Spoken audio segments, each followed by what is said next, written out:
عبده ورسوله أما بعد فأعوذ بالله من الشيطان الرجيم بسم الله الرحمن الرحيم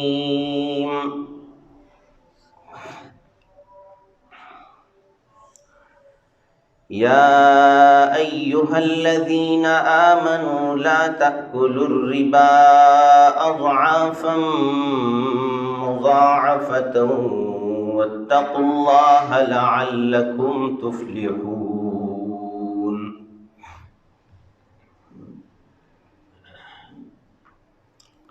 وقال تعالى في مقام آخر يا أيها الذين آمنوا اتقوا الله وذروا ما بقي من الربا إن كنتم مؤمنين.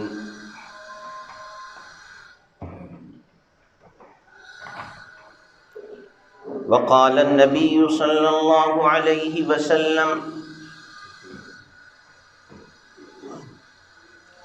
لعن الله آكل الربا وموكله وكاتبه وشاهديه وقال هم سواء. وقال النبي صلى الله عليه وسلم كل قرض جر نفعا فهو ربا.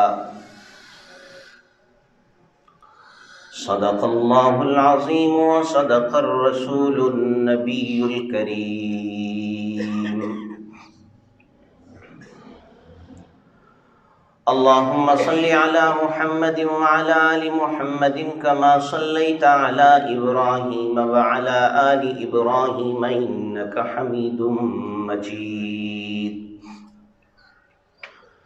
اللهم بارك على محمد وعلى آل محمد كما باركت على إبراهيم وعلى آل إبراهيم إنك حميد مجيد.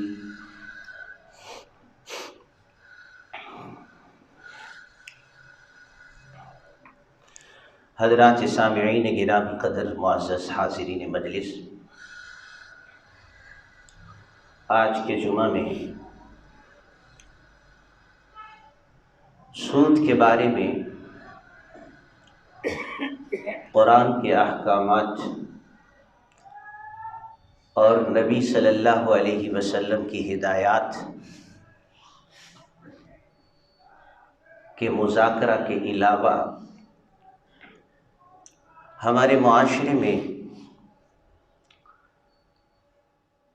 سود کی جو بعض صورتیں مروج ہیں ان کا کسی قدر تفصیل کے ساتھ تذکرہ، اس امید کے ساتھ کہ اللہ تعالی ہم سب کو اس کی برائی سے بچنے کی توفیق عطا فرما دے۔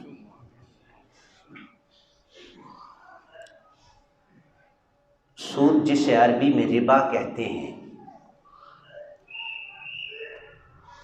اس کی حرمت اس قدر واضح ہے کہ اللہ تعالی نے صرف اپنے نبی صلی اللہ علیہ وسلم کے ذریعے اس کی حرمت کو بیان کرنے پر اکتفا نہیں کیا، بلکہ اللہ تعالی نے خود اپنے کلام پاک میں اس کی حرمت کا ذکر کیا ہے، اور حرمت کا تذکرہ بھی بڑے زوردار الفاظ میں کیا ہے۔ صرف اتنا نہیں کہا کہ سود حرام ہے، بلکہ تمثیل، مثال دینے کے ذریعے سے سود خور کی کیفیت اور حالت کو بھی بیان کیا اور اس کی آخرت کی سزا کو بھی ذکر کیا۔ چنانچہ ارشاد باری تعالی ہے، الذین یأکلون الربا، جو لوگ سود کھاتے ہیں،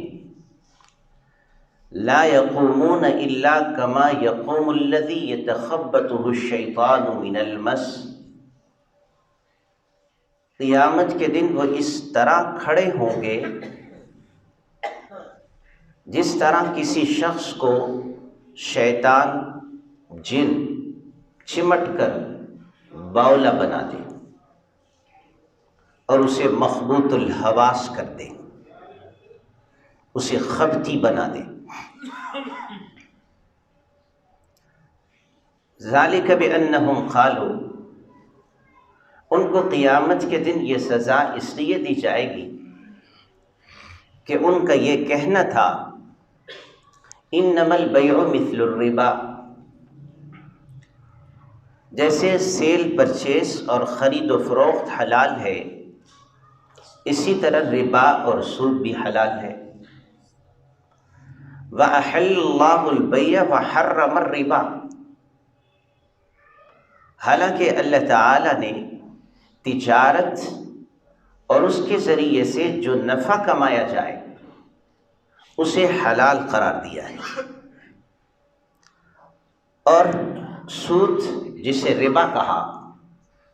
اسے اللہ تعالی نے حرام قرار دیا ہے۔ فمن جاءہ موعظۃ من ربہ فانتہا فلہ ما سلف، جس شخص کے پاس اس کے رب کی طرف سے نصیحت پہنچ گئی اور اس نے اپنے آپ کو اس معاملے سے روک لیا، فلہ ما سلف، سابقہ زندگی میں جو کچھ اس سے ہو چکا اس کے بارے میں اس سے باس پرس اور سوال نہیں ہے۔ وَأَمْرُهُ إِلَى اللَّهِ، اس کا معاملہ آئندہ کے لیے اللہ کے سپرد ہے۔ وَمَنْ عَادَ، اور جو کوئی دوبارہ سودی معاملات میں اپنے آپ کو انوالو کرے گا، فَأُولَئِكَ أَصْحَابُ النَّارِ هُمْ فِيهَا خَالِدُونَ، یہ لوگ ہمیشہ ہمیشہ جہنم میں رہیں گے۔ اور ایک اور آیت میں اللہ تعالیٰ فرماتے ہیں یا ایھا الذین آمنوا اتقوا اللہ وذروا ما بقی من الربا، اے صاحب ایمان لوگوں، اللہ تعالیٰ سے ڈرو اور تمہارا جتنا سود باقی رہ گیا ہے اس کو چھوڑ دو، ان کنتم مؤمنین، اگر تمہارے اندر ایمان ہے۔ فَإِن لَّمْ تَفْعَلُوا، اگر تم ایسا نہیں کرو گے، فَأْذَنُوا بِحَرْبٍ مِّنَ اللَّهِ وَرَسُولِهِ، تو اللہ اور اس کے رسول کی طرف سے تمہارے ساتھ جنگ کا اعلان ہے۔ وَإِن تُبْتُمْ فَلَكُمْ رُءُوسُ أَمْوَالِكُمْ، اگر تم توبہ کر لو تو تمہارا اصل سرمایہ، تمہارا کیپٹل، وہ تمہارے لیے ہے۔ لا تظلمون ولا تظلمون، نہ تم کسی پر ظلم کرو اور نہ تمہارے اوپر ظلم کیا جائے۔ اس آیت میں اللہ تعالی نے سود خوری کی سزا کو اللہ اور اس کے رسول سے اعلان جنگ کے مترادف قرار دیا ہے۔ اس کے علاوہ کسی گناہ کی سزا کو اللہ اور اس کے رسول سے اعلان جنگ نہیں کہا، لیکن سود خوری کو اللہ اور اس کے رسول سے اعلان جنگ کہا ہے۔ اور قیامت کے دن اس کی سزا کو اس انداز میں جو ذکر کیا گیا کہ قیامت کے دن وہ اس حالت میں کھڑا ہوگا جیسے شیطان نے کسی شخص کو چھو کر پاگل بنا دیا ہو، تو اس لیے کہ یہ شخص سود خوری کی جسے عادت پڑ جائے، جو اس لت میں مبتلا ہو جائے، سود جس کا کاروبار بن جائے، سود کو اپنا بزنس بنا لے، وہ اسی طرح پاگل ہو جاتا ہے لوگوں کو لوٹنے اور پرافٹ کمانے میں۔ اس کو کسی کے دکھ اور درد کا کوئی احساس نہیں ہوتا، وہ کسی کے غم سے باخبر نہیں ہوتا۔ تو اس کے صلے میں اللہ تعالیٰ نے قیامت کے دن اسے یہ سزا اس کے لیے مقرر فرمائی کہ جیسے کسی کو شیطان نے چھو کر خبتی اور پاگل و دیوانہ بنا دیا۔ اور ایک اور آیت کریمہ میں اللہ تعالیٰ فرماتے ہیں وَمَا آتَيْتُم مِّن رِّبًا لِّيَرْبُوَ فِي أَمْوَالِ النَّاسِ فَلَا يَرْبُو عِندَ اللَّهِ، اور جو تم ربا لیتے ہو، سود لیتے ہو یا سود دیتے ہو اس خیال سے کہ تمہارے مال میں اس سے اضافہ ہو جائے، فَلَا يَرْبُو عِندَ اللَّهِ، اللہ کے نزدیک اس سے مال میں اضافہ نہیں ہوتا،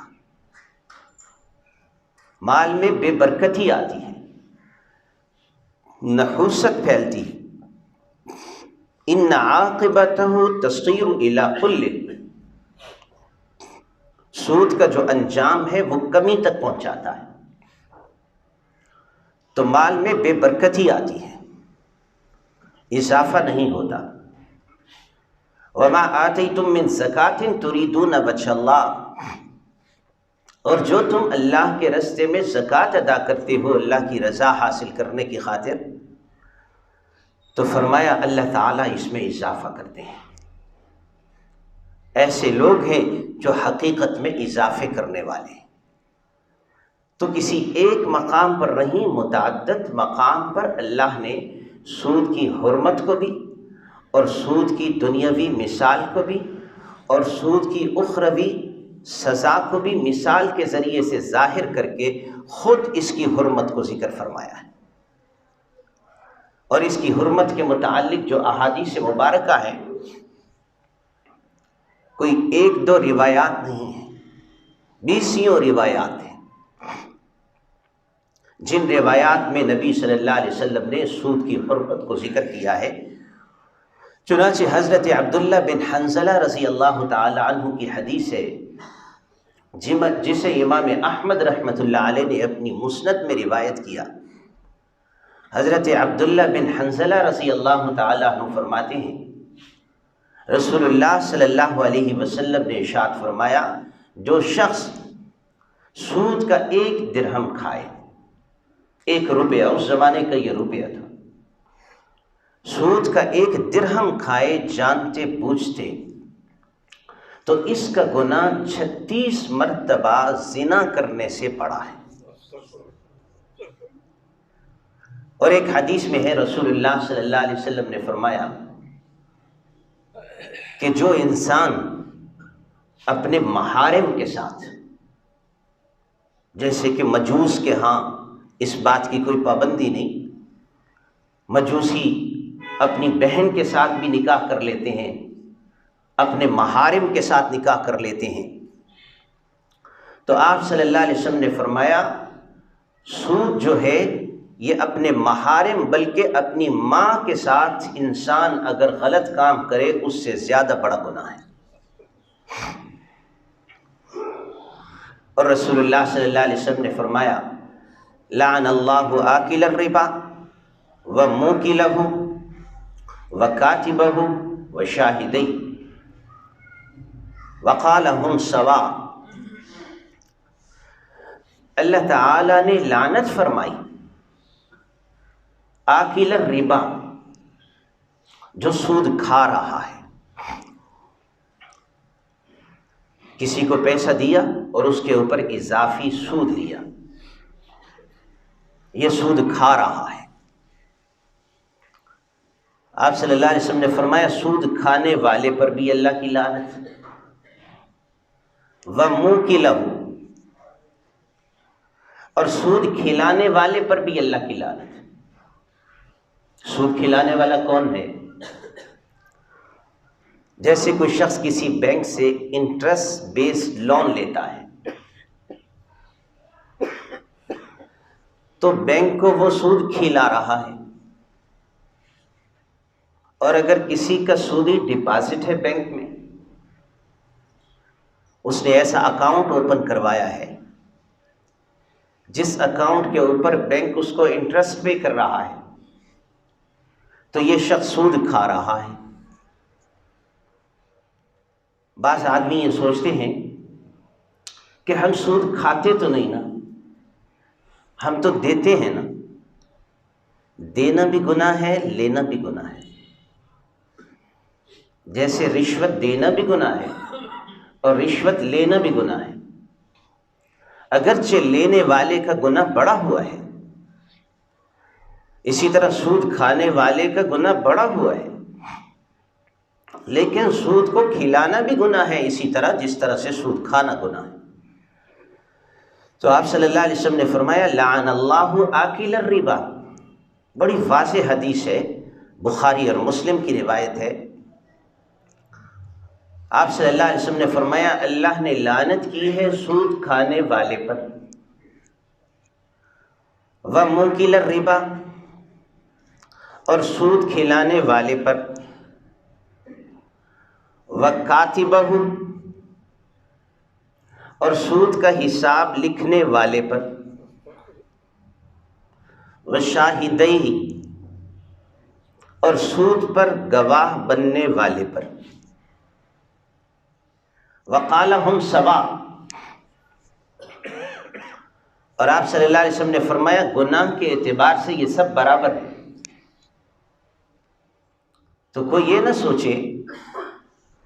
کہ میں تو براہ راست نہ سود لے رہا ہوں نہ سود دے رہا ہوں، میری تو جاب ہے اور میں ایک نوکری کر رہا ہوں، میں تو حساب کتاب لکھ رہا ہوں، میں تو اپنے لکھنے کے عوض میں پیسے لے رہا ہوں، میں اپنی جاب میں معاوضہ لے رہا ہوں۔ حضور صلی اللہ علیہ وسلم کی اس حدیث سے مبارک نے اس بات کو واضح فرما دیا، کاتبہ، اگر کوئی سود کو لکھ رہا ہے وہ بھی برابر کا گناہ گار ہے، اور اگر کوئی سود پر گواہی دے رہا ہے، یعنی اس کا مطلب یہ ہوگا آج کی صورت میں اگر کسی نے کوئی سودی معاملہ کیا ہے، اس سودی معاملے کے بدلے میں کچھ گروی رکھا ہے، سیکیورٹی رکھی ہے، کولیٹرل رکھا ہے، یہ مختلف گروی کی شکلیں ہیں، یہ سود کو سیکیور کرنے کے لیے ہوتے ہیں اور سودی ٹرانزیکشن کو کور کرنے کے لیے ہوتے ہیں، تو یہ سب اس میں انوالو ہو جائیں گے۔ وقال ہم سوا، اور فرمایا یہ سب کے سب اس گناہ میں برابر کے شریک ہیں۔ تو سود کی حرمت اور سود کی قباحت کے متعلق یہ چند ایک روایات میں نے آپ کے سامنے اس لیے پیش کی کہ ان سے آپ اندازہ کر سکتے ہیں کہ رسول اللہ صلی اللہ علیہ وسلم کے نزدیک، اللہ کے نزدیک سود کی حرمت کس قدر زیادہ ہے۔ ہم یہ سمجھتے ہیں کہ صرف جو بینکوں میں سود ہے وہ ہے۔ آج میں چند ایک ایسی مثالوں کی طرف بھی آپ کی رہنمائی کرنا چاہتا ہوں جو ہمارے معاشرے میں مروج ہیں اور جن کو ہم سود نہیں سمجھتے، حالانکہ وہ صورتیں بھی سود ہیں۔ مثال کے طور پر ایک آدمی کسی کو پیسے دیتا ہے 5 لاکھ روپیہ، بلکہ اس سے سود کی ڈیفینیشن بھی واضح ہو جائے گی۔ ہمارے بعض دوستوں کو سود کا پتہ نہیں ہوتا کہ سود کی حقیقت کیا ہے، سود کی ڈیفینیشن کیا ہے اور سود کسے کہتے ہیں۔ ایک آدمی کسی کو 5 لاکھ روپیہ دیتا ہے اور دوسرا آدمی اسے کہتا ہے کہ میں 5 لاکھ روپیہ 5 مہینے بعد تجھے واپس کر دوں گا، اور اس 5 لاکھ کے اوپر 50,000 بھی تجھے ساتھ دوں گا۔ یہ سود ہے۔ کسی شخص کو آپ نے قرضہ دیا، قرضہ سیکیور ہوتا ہے، وہ ہر حال میں قابل واپسی ہوتا ہے، اس کے ساتھ بزنس کا رسک ریلیٹ نہیں کرتا۔ جس نے قرضہ لیا ہے اس نے دینا ہی دینا ہے، اس کو چاہے اپنے بزنس میں پرافٹ ہو یا بزنس میں لاس ہو، اس نے بہرحال وہ قرضہ دے نہیں دینا ہے۔ اس قرضے کے اوپر جو بھی اضافہ ہوگا وہ اضافہ انٹرسٹ اور سود کی ڈیفینیشن میں داخل ہے۔ پرافٹ کیا ہوتا ہے؟ پرافٹ وہ ہوتا ہے کہ جو آپ کسی کے بزنس میں انویسٹ کرتے ہیں اور بزنس کے رسک میں یہ سرمایہ بھی شامل ہو جاتا ہے،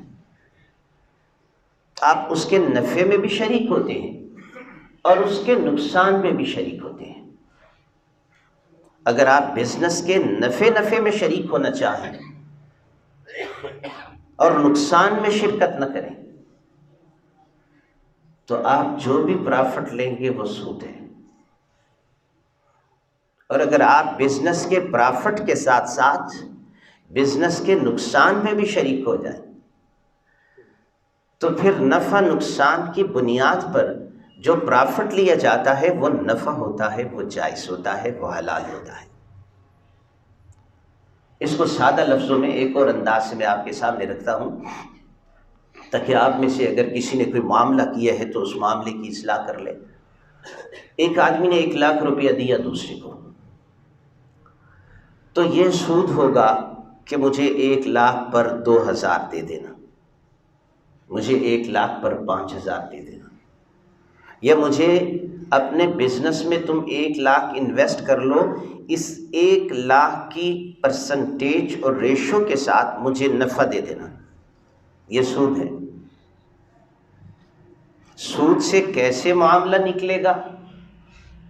اس طرح سے نکلے گا کہ بھئی تمہارا بزنس اس کا سائز اور حجم کیا ہے، 10,00,000 کا ہے، ٹھیک ہے،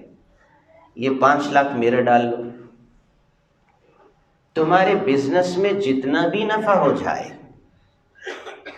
میری انویسٹمنٹ کی ریشو اور پرسنٹیج کے ساتھ ریلیٹ نہیں کر سکتے۔ جتنا بھی نفع ہو جائے، وہ 10 روپے نفع ہوتا ہے، وہ 10,00,000 نفع ہوتا ہے یا لاس ہوتا ہے۔ ہمارے درمیان میں پرافٹ اور لاس کے حوالے سے جو ریشو طے ہو جائے گی، میں اس کے اعتبار سے نفع میں بھی اور نقصان میں بھی تمہارے ساتھ شریک ہوں، تو یہ جائز بزنس پارٹنرشپ اور مشارکہ بن جائے گا۔ آپ صلی اللہ علیہ وسلم جب تشریف لائے تو آپ صلی اللہ علیہ وسلم نے جہاں سود کا خاتمہ فرمایا تو سودی جو ٹرانزیکشن تھی ان سب کو ختم فرما دیا، اور اس کے متبادل آپ صلی اللہ علیہ وسلم نے مشارکہ اور مضاربہ کے موڑ آپ نے عطا فرمائے۔ تو یہ بھی سود ہے۔ سود کی مختلف صورتوں کے ضمن میں یہ بھی سود ہے کہ آپ کسی کی انویسٹمنٹ کی پرسنٹیج کے ساتھ اس کی پرافٹ کو ریلیٹ کر کے اس کو فکس کر کے دیتے رہتے ہیں۔ دوسری صورت سود کی کہ آپ نے کسی شخص کو 5,00,000 روپے دیے اور اس کو کہا کہ تم اپنا مکان میرے پاس گروی رکھوا دو۔ اس گروی کو یہ شخص استعمال کرتا رہا، اور جب 5,00,000 روپے اس نے سال بعد یا 2 سال بعد یا جب بھی اس کے پاس 5,00,000 روپے آئے، اس نے جب اس کو یہ 5,00,000 روپیہ واپس کر دیا تو اس نے یہ مکان اس کو واپس کر دیا۔ یہ بھی سود ہے اور حرام اور ناجائز ہے، اور سود کی یہ وہ قسم ہے جس کو آج لوگ سود نہیں سمجھ رہے۔ ہر تیسرا آدمی اس گروی کے معاملے اور سود میں پھنسا ہوا ہے۔ یہ کوئی بینکوں کا سود تو نہیں ہے، یہ کوئی حکومتوں کا سود تو نہیں ہے، یہ کوئی اداروں اور مؤسسات کا سود تو نہیں ہے، یہ تو انڈیویجول کا سودی ٹرانزیکشن ہے، یہ تو گلی محلے میں لوگ سودی معاملات کر رہے ہیں۔ تو اللہ اور اللہ کے رسول کی وعیدیں اس کی طرف بھی متوجہ ہیں کہ اپنے معاملات کی اصلاح کرو اور سودی ٹرانزیکشن کو ختم کرو۔ اب رہی یہ بات کہ یہ سود کس طرح ہے، تو اس کو سمجھنے کے لیے اس اصول کو مد نظر رکھیے کہ اگر ایک آدمی کسی کو کوئی قرضہ دیتا ہے، اس قرضے کے اوپر کسی بھی قسم کا انٹرسٹ، چاہے وہ پیسوں کی صورت میں لے کسی بھی قسم کا اضافہ، چاہے وہ پیسوں کی صورت میں لے، چاہے وہ بینیفٹ کی صورت میں لے، چاہے وہ مختلف فیسلٹیز کی صورت میں لے، چاہے وہ سروسز کی صورت میں لے، چاہے وہ خدمات کی صورت میں لے، کسی بھی قسم کا اضافہ یہ انٹرسٹ میں شامل ہے اور یہ سود ہے۔ کسی بھی قسم کا اضافہ، مثال کے طور پر ایک آدمی نے دوسرے شخص کو 1,00,000 روپیہ دیا اور 1,00,000 کے اوپر وہ 1,05,000 وصول کرتا ہے، یہ 5,000 سود ہے۔ ایک آدمی نے دوسرے کو 1,00,000 روپیہ دیا، دوسرا اس کو اپنا مکان استعمال کرنے کے لیے دیتا ہے اور رینٹ نہیں چارج کرتا، تو یہ جو مکان کا بینیفٹ یہ اسے کس لیے دے رہا ہے؟ یہ اس لیے دے رہا ہے کہ اس نے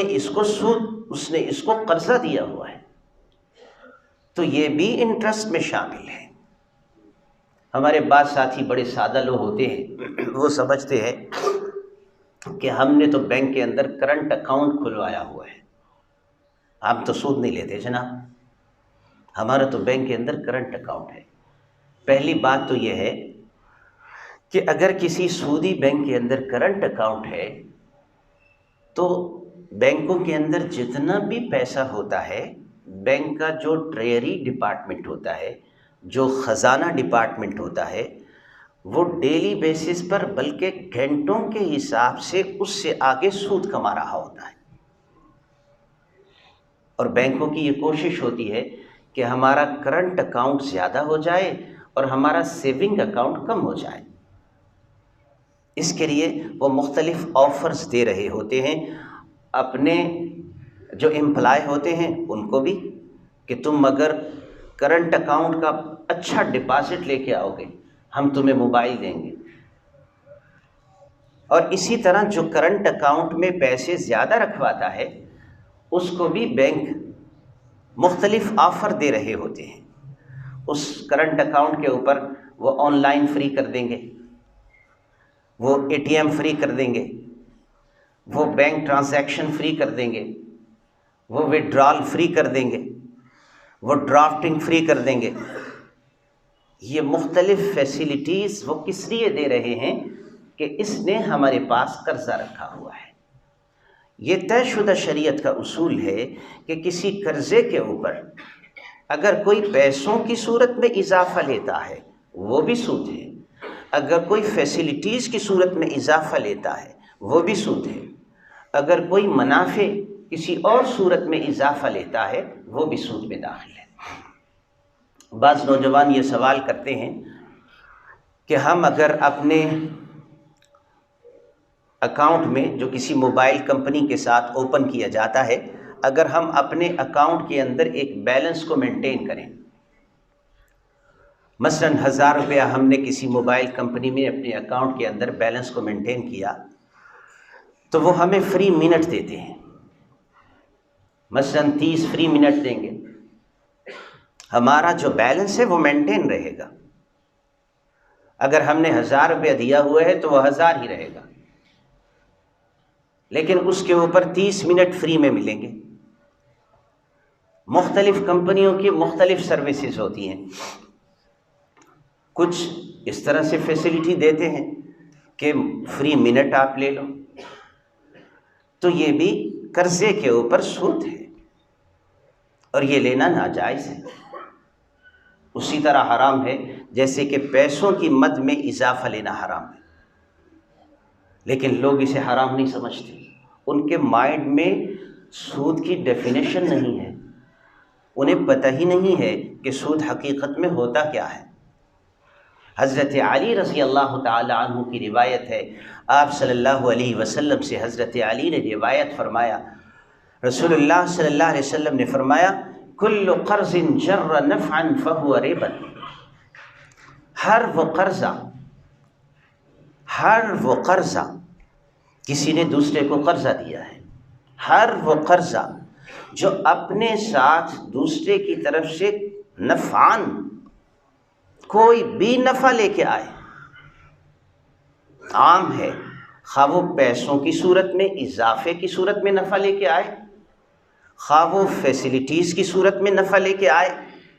خواہ وہ بینیفٹ کی صورت میں نفع لے کے آئے، خواہ وہ سروسز کی صورت میں نفع لے کے آئے، رسول اللہ صلی اللہ علیہ وسلم نے فرمایا فَهُوَ رِبًا، ایسا ہر اضافہ جو قرضے کے اوپر قرضہ ساتھ لے کے آئے، فرمایا وہ ربا اور سود میں داخل ہے، جس سود کو اللہ تعالیٰ نے حرام قرار دیا ہے۔ تو یہ مت سمجھیے کہ سود صرف بینکوں میں چل رہا ہے، سود ہماری زندگیوں میں آ چکا ہے، سود ہمارے موبائل اکاؤنٹس میں چل رہا ہے، سود ہمارے گلی محلے کے معاملات اور ٹرانزیکشن میں آ چکا ہے، اور ان تمام معاملات سے بچنا اسی طرح ضروری ہے جس طرح دیگر سود کی قسموں سے بچنا ضروری ہے۔ سود کی ایک اور قسم جو ہمارے معاشرے میں مروج ہو چکی ہے وہ ہے بولی والی کمیٹی۔ لوگ کمیٹی ڈالتے ہیں، فرض کریں 10 آدمیوں نے 10 ہزار روپے ملا کر ایک کمیٹی ڈالی، یہ بولی والی کمیٹی ہے۔ پہلی کمیٹی جمع ہو گئی، 1,00,000 روپے کی یہ کمیٹی بنی۔ اب اس میں یہ طے ہوتا ہے کہ کون سا آدمی اس کے ممبران میں سے اس کمیٹی کو کمی کے ساتھ اٹھاتا ہے۔ مثلا ممبران بولی لگاتے ہیں، کوئی کہتا ہے میں اس کو 95,000 میں اٹھاتا ہوں، کوئی کہتا ہے میں اس کو 90,000 میں اٹھاتا ہوں، کوئی کہتا ہے میں اس کو 85,000 میں اٹھاتا ہوں۔ وہ آدمی جس نے 90,000 کی بولی لگائی اور اس نے 90,000 کی کمیٹی اٹھا لی، اس کو دینا پڑیں گے 1,00,000 ہی۔ 90,000 قرضہ لے کر وہ 1,00,000 روپیہ ادا کر رہا ہے، تو 90,000 اس نے وصول کیا اور 1,00,000 روپیہ ادا کیا، تو 10,000 روپیہ اس کے اوپر وہ انٹرسٹ پے کر رہا ہے، اور یہ انٹرسٹ 10,000 روپیہ اس کے ممبران کے درمیان میں تقسیم ہو جاتا ہے برابر۔ تو جس نے 90,000 روپیہ اٹھایا ہے وہ سود کھلا رہا ہے، اور جو ممبران ہیں وہ سود کھا رہے ہیں، اور سود کھانے والے پر بھی اللہ کی لعنت ہے اور سود کھلانے والے پر بھی اللہ کی لعنت ہے۔ تو یہ بولی والی کمیٹی کوئی حکومت تو نہیں ڈالتی، یہ بولی والی کمیٹی ہمارے عام دوست دکاندار اور ہمارے تاجر لوگ، ہمارے مارکیٹوں کے اور بزنس مین لوگ ڈال رہے ہوتے ہیں۔ تو یہ بولی والی کمیٹی بھی انٹرسٹ ہی کی ایک صورت ہے۔ اسی طرح مارکیٹوں میں بیٹھے ہوئے کچھ لوگ وہ بل ڈسکاؤنٹنگ کرتے ہیں، ہمارے تاجر حضرات، تاجر دوست، ان کے پاس کوئی بل آ گیا ہے، کسی کے پاس چیک ہے، فرض کریں 1,00,000 روپے کا چیک ہے کسی کے پاس، اور وہ چیک کیش ہونا ہے 3 مہینے کے بعد، اور اس کو پیسے کی ضرورت ہے آج، تو یہ اپنے کسی بزنس پارٹنر، کسی دکاندار کے پاس جا کر کہتا ہے کہ مجھے آج تم پیسے دے دو اور چیک تم رکھ لو۔ وہ کہتے ہیں اچھا بتاؤ کتنے پیسے تمہیں دو؟ تو اس کا اب باقاعدہ ریٹ بن چکا ہے مارکیٹ میں بل ڈسکاؤنٹنگ کا، جیسے چیک کے اندر کم پیسے لے کر بعد کی مدت کے اوپر اس کو زیادہ پیسے دینے کا ایک معاملہ مارکیٹ میں طے ہوتا ہے، اسی طرح سے اگر کسی نے کوئی مال امپورٹ کیا ہے، ایکسپورٹ کیا ہے، اور اس کے پاس بل آ گیا ہے اس کا، اور اس کی پیمنٹ کی وصولی 2 یا 3 مہینے بعد کی ہے، تو بینکوں کے اندر اس بل کی ڈسکاؤنٹنگ ہوتی ہے۔ اس بل کی ڈسکاؤنٹنگ کا بھی باقاعدہ ایک ریٹ ہوتا ہے۔ عام تاجر بھی اپنے بزنس پارٹنرز کے ساتھ اس طرح سے بل ڈسکاؤنٹنگ کر رہے ہوتے ہیں۔ تو 1,00,000 روپے کا بل 95,000 کے اندر وہ ڈسکاؤنٹ ریٹ کے اوپر اس کو پے کر رہے ہوتے ہیں۔ یہ بھی سراسر سودی معاملہ ہے، یہ بھی سود سے باہر نہیں ہے۔ سود کی یہ وہ شکلیں ہیں جو ہمارے معاشرے میں مروج ہیں۔ اسی طرح جو بینکوں کے سود کی میں نے مثال دی، جس میں آپ کے سامنے میں نے رکھا کہ جو کرنٹ اکاؤنٹ کے اوپر جو آدمی کرنٹ اکاؤنٹ میں کسی سودی بینک کے اندر پیسہ رکھ رہا ہوتا ہے تو وہ یہ سمجھتا ہے کہ میں نے تو سود نہیں لیا ہے، میں تو نو پرافٹ نو لاس اکاؤنٹ کے اندر اپنا پیسہ رکھ رہا ہوں۔ پہلے تو یہ بات ہے کہ کرنٹ اکاؤنٹ میں جتنا رکھا گیا پیسہ ہے وہ بینک ڈیلی بیسس پر سودی ٹرانزیکشن میں اسے یوٹیلائز کر رہا ہے۔ اس لیے آپ کا یہ تصور اور آپ کا یہ سوچنا کہ میں تو سود کے کسی معاملے میں انوالو نہیں ہوں، یہ تصور ٹھیک نہیں ہے۔ دوسرے نمبر پر کرنٹ اکاؤنٹ میں جو بینک مختلف فیسلٹیز پرووائڈ کر رہا ہوتا ہے، ان فیسلٹیز کے اوپر جتنی بھی فیسلٹیز ہیں جو کسی قرض رکھنے کے بدلے میں دی جائیں، جیسے گروی، یہ بھی سود ہے، جیسے اپنے اکاؤنٹ میں بیلنس مینٹین کرنے کے اوپر فری منٹ، یہ بھی سود ہے۔ اسی طرح اگر کوئی کرنٹ اکاؤنٹ میں پیسے رکھوا کر اس کے اوپر کچھ فیسلٹیز لیتا ہے تو یہ فیسلٹیز بھی انٹرسٹ اور سود میں داخل ہے۔ تو کوشش کی جائے اپنی امکان کی حد تک، جہاں تک انسان کی طاقت اور بساط ہو، کہ وہ کسی بھی سودی معاملے میں اپنے اختیار سے انٹر نہ ہو، کسی بھی سودی ٹرانزیکشن کے اندر وہ انوالو نہ ہو۔ اسی طرح جو پرائز بانڈ کے اوپر انعام نکلتا ہے، یہ انعام بھی انٹرسٹ اور سود ہے۔ وہ کس طرح سے انٹرسٹ اور سود ہے؟ اصل میں جب کوئی حکومت ایک اسکیم جاری کرتی ہے، ایک پروجیکٹ اناؤنس کرتی ہے، اس کے پرائز بانڈ ایشو کرتی ہے، تو ظاہر ہے حکومت کو کوئی بھی بندہ مفت میں تو قرضہ نہیں دیتا۔ لوگ اس لیے ایگری نہیں ہے کہ مفت میں ہم قرضہ دیں ہمیں کچھ نہ ملے، تو حکومت کو اس پروجیکٹ لگانے کے لیے یہ سارے مل جل کر اجتماعی طور پر قرضہ حکومت کے اس پروجیکٹ کے لیے دے رہے ہوتے ہیں۔ اب ایک صورت تو یہ ہے کہ حکومت 1 بائی 1 ہر کسی کو جس نے قرضہ دیا ہے اس کے مطابق جتنا ریٹ بنے انٹرسٹ کا کائبر کے ساتھ ریلیٹ کرتے ہوئے، جیسے آج کل شاید کائبر کا جو ریٹ ہے وہ 13-14% چل رہا ہے،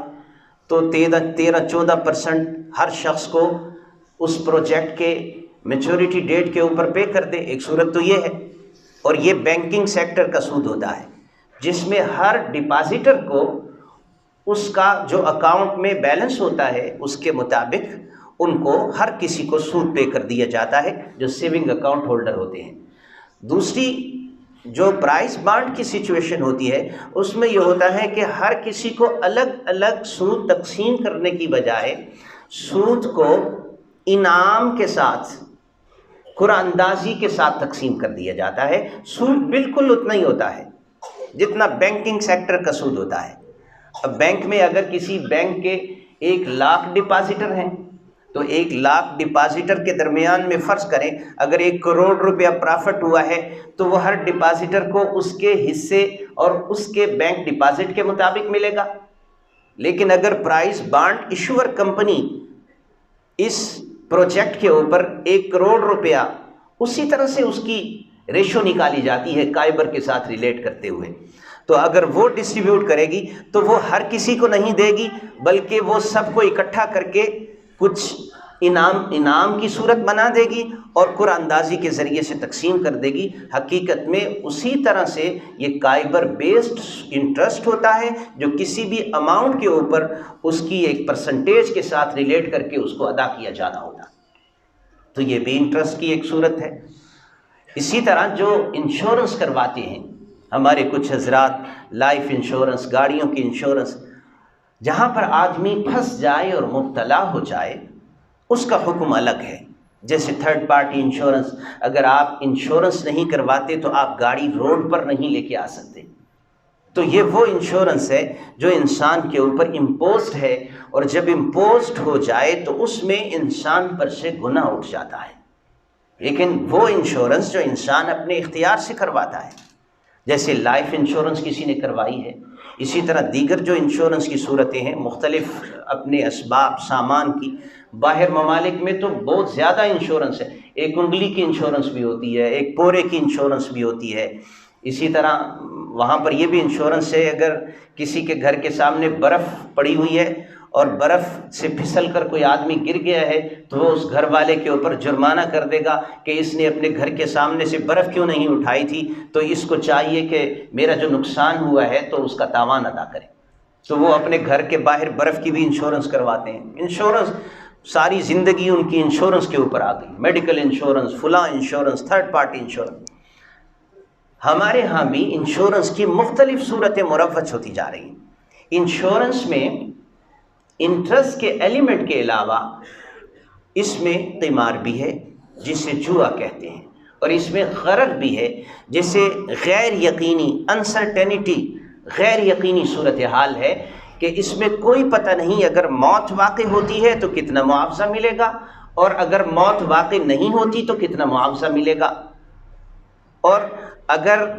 اسی طرح یہ پریمیم پے کرتا رہا اور مدت پوری ہو گئی تو جتنی رقم اس کی جمع کروائی ہوئی ہے، اس کی جمع کروائی ہوئی رقم پلس جو انٹرسٹ اس کے اوپر بن رہا ہوتا ہے، اور انٹرسٹ اسی کے ایکول ہوتا ہے جو بینکنگ سیکٹر میں ہو رہا ہے، اس سے تھوڑا سا اپ ڈاؤن ہوتا ہے، وہ اس کو واپس مل جاتا ہے۔ اگر کسی نے انشورنس کروا لی ہے تو اسے چاہیے کہ جس حد تک اس نے پریمیم پے کر دیا ہے اس حد تک واپس لے لے، اور جتنا انشورنس کے اوپر اس کا اضافی بن رہا ہے اسے وصول نہ کرے، یا اگر وصول کر لیا ہے، اسی طرح اگر کسی نے بینک سے کچھ لے لیا ہے، انٹرسٹ آ گیا ہے اس کے پاس، تو اس کا حل یہ ہے کہ ثواب کی نیت کے بغیر اپنی ذمہ داری کو بری کرنے کے لیے اور اپنی جان کو چھڑانے کے لیے کسی غریب کو صدقہ دے دے، سبیلہ التصدق۔ اور اس کی دلیل وہ حدیث ہے جس میں آپ صلی اللہ علیہ وسلم ایک سفر میں تھے، آپ صلی اللہ علیہ وسلم نے صحابہ سے کہا کہ اس جگہ وہاں سے ایک ایسی بستی سے گزر ہوا جن بستی والوں پر آسمان سے عذاب نازل ہوا تھا، آپ نے فرمایا یہاں سے پانی لے کر کوئی آٹا نہ گوندے، تو کچھ حضرات تک یہ بات نہیں پہنچ سکی، انہوں نے آٹا گوندھ لیا وہاں سے پانی لے کر۔ اب آٹا اللہ کی نعمت ہے، پانی سے منع کیا گیا تھا کہ پانی کو کوئی استعمال نہ کرے، تو کیا آٹے کو ضائع کر دیں؟ رسول اللہ صلی اللہ علیہ وسلم نے فرمایا کہ اگر کوئی قیدی ہوں تو انہیں یہ آٹا روٹیاں پکا کر کھلا دینا، ان کے حق میں وہ حرام نہیں ہوگا۔ جو پیسہ ہوتا ہے اس کی ذات کے اندر حرمت نہیں گھستی۔ ایک نوٹ ہے، 100 روپے کا نوٹ ہے، ایک تو ہے جائز طریقے سے ٹرانزیکشن اور ایک ہے ناجائز طریقے سے ٹرانزیکشن۔ وہ ٹرانزیکشن ناجائز ہے لیکن پیسہ، روپیہ، 100 روپے کا نوٹ، اس کا رجسٹرڈ نمبر، اس کی ذات میں حرمت نہیں گھسی ہوئی۔ اگر کسی نے اس پیسے کو آگے کسی غریب کو دے دیا ہے تو غریب کے لیے اس کا استعمال کرنا جائز ہو جائے گا، تو اگر کسی نے لے لیا ہے اسے چاہیے کہ ثواب کی نیت کے بغیر صدقہ دے دے۔ میرے دوستو، سودی معاملات میں یہ تو وہ معاملے ہیں جس میں ہم انفرادی طور پر انوالو ہیں، کچھ حکومتی معاملات ہیں، حکومت کو بھی علماء اور شریعہ کے لوگ مشورے دیتے رہتے ہیں۔ ابھی جو سیزن چل رہا ہے وہ حج کا سیزن ہے، اس حج کے سیزن میں حکومت حج ڈپازٹ اکٹھا کرتی ہے۔ حج ڈپازٹ بہت بڑا حج ڈپازٹ حصہ، آج سے 2-3 سال پہلے تو جتنا حج ڈپازٹ ہوتا تھا، جتنے لوگوں نے حج درخواستیں جمع کروانی ہوتی تھی، وہ سارا کا سارا سودی بینکوں میں ڈپازٹ رکھا جاتا تھا، اور وزارت مذہبی امور اس کے اوپر بہت بڑی مقدار میں سود لیتی تھی۔ مثلا اگر 3 لاکھ آدمیوں نے حج کیا ہے تو درخواستیں تو 10 لاکھ لوگوں نے دی ہوں گی، یا کم و بیش لوگ، کچھ پرائیویٹ حج کرنے کے لیے جا رہے ہیں، کچھ سرکاری جا رہے ہیں، ان کا قرآن اندازی کے ذریعے سے نام نکلتا ہے۔ فرض کریں چلے 3 لاکھ لوگ حج کرنے جا رہے ہیں اور تقریباً 5 لاکھ لوگوں نے درخواستیں دی ہیں، اور وہ درخواستیں یعنی آج درخواستیں جا رہی ہیں اور تقریباً 4-5 مہینے بعد حج کا سیزن آئے گا، پھر جس نے درخواست جمع کروا دی اس نے فل پیمنٹ کی ہے بینک میں، اور جس کا نام قرآن اندازی میں نکل آیا اس کا پیسہ تو باؤنڈ ہو گیا بینک میں، اور جس کا نام قرآن اندازی میں نہیں نکلا اس کا پیسہ بھی سودی بینک میں حکومت اور وزارت مذہبی امور سود بنانے کے لیے استعمال کر رہی ہے۔ اسمبلی کے اندر ایک رپورٹ پیش ہوئی، اس میں 5 سال کی رپورٹ پیش ہوئی، وزارت مذہبی امور کی طرف سے رپورٹ پیش کی گئی کہ 5 سالوں میں حج ڈپازٹ کے اوپر کتنا سود لیا گیا۔ 1 ارب 17 کروڑ روپیہ سود لیا گیا حاجیوں کے پیسے پر۔ اور پوچھا گیا کہ اس سے تم نے کیا بنایا ہے؟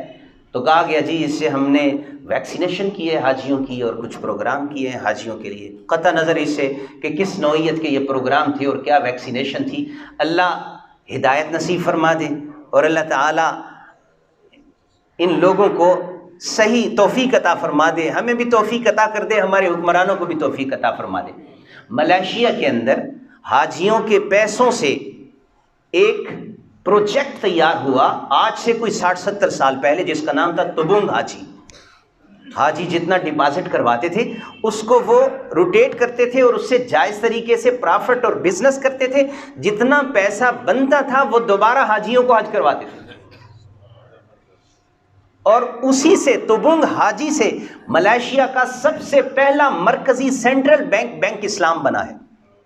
ملائیشیا کے اندر اسلامی بینکنگ بہت ترقی پر ہے، پاکستان اس کے آگے، پاکستان کا غالباً 10واں 11واں نمبر ہوگا اسلامی بینکنگ کے حوالے سے۔ ملائیشیا ان ملکوں میں سے ہے جن کا اسلامی بینکنگ سیکٹر کے اندر جو ایک بنیادی کردار ادا کر رہے ہیں۔ بہرحال وقت مکمل ہو گیا، میں انہیں پر اکتفا کرتا ہوں۔ اللہ تعالیٰ سود کی ہر صورت سے ہمیں بچنے کی توفیق عطا فرمائے۔